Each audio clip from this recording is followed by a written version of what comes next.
What if I told you the future of business, cities, forests, and even global finance all depends on one big idea: making the world nature positive? At Davos 2023, the World Economic Forum spotlighted 5 game-changing nature trends that could totally reshape the future. After the Kunming-Montreal Global Biodiversity Framework, almost 190 countries agreed. We have to halt and reverse biodiversity loss by 2030. Suddenly, nature isn't just an environmental checkbox. It's a top priority for economies and businesses everywhere. First up, integrated action to stop deforestation.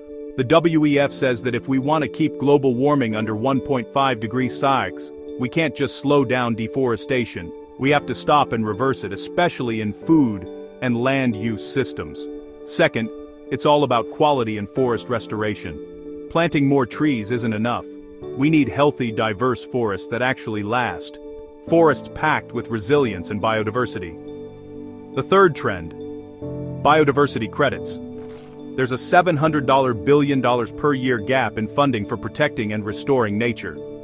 Biodiversity credits could let businesses invest in conservation, restoration, and ecosystem resilience, not just to offset their own impact, but to protect nature before it's gone.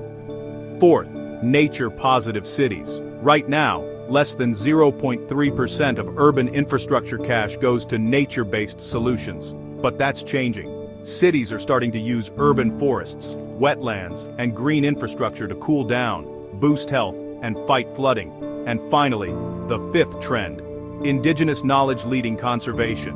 About 1/3 of the world's land is owned or governed by Indigenous peoples and local communities, and 91% of that land is in good or fair shape. So, future conservation?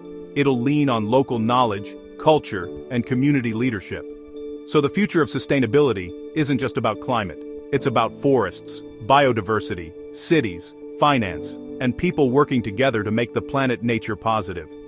If you're into quick, smart explainers like this, hit subscribe for more on tech, innovation, sustainability, and what's shaping our world next.